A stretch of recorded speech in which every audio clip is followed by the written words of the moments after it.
Video 2.1, Introducing the Baroque Era and Style. 17th and 18th century Europe witnessed the rise and fall of many powerful monarchs.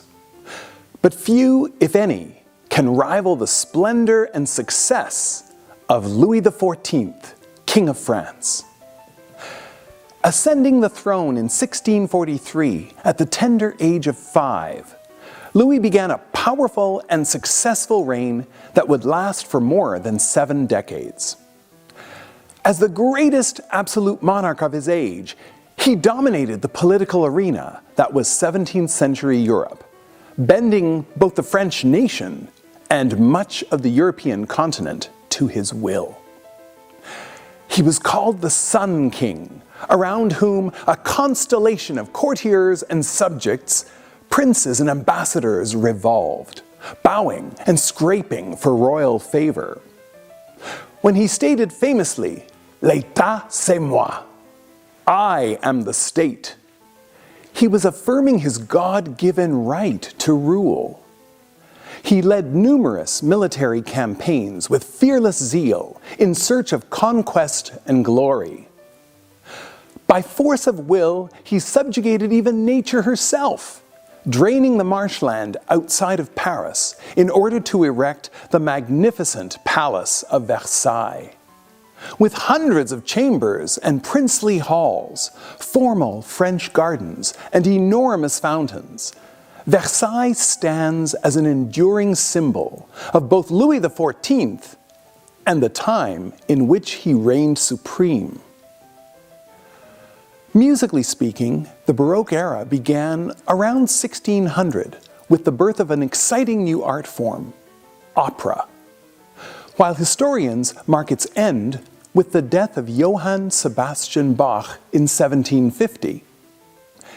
In the span of 150 years, music moved away from the modal harmonies of the Middle Ages and Renaissance toward the major-minor tonal system we know today.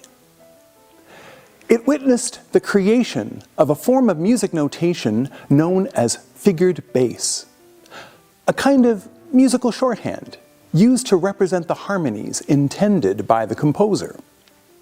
By following this notation, performers could improvise harmonic accompaniments to orchestral and vocal works. Composers continued to build on the rich contrapuntal traditions of the past, while balancing them with a strong vertical sense of harmonic function and direction.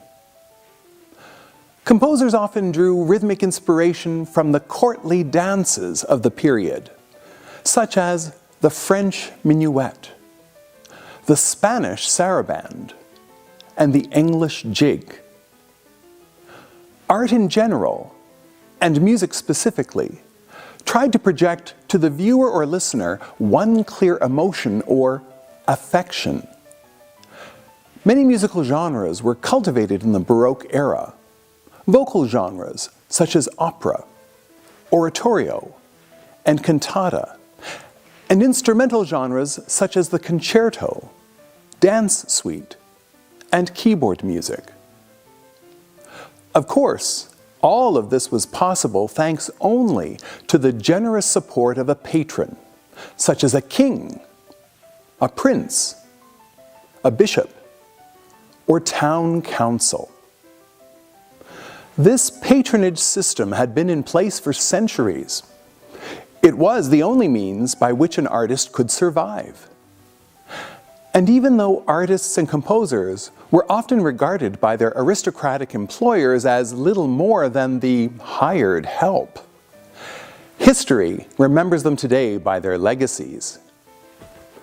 Join me now as we celebrate the musical genius of 3 Baroque masters: Vivaldi, Bach, and Handel. Ready? Set. Then let's go for Baroque.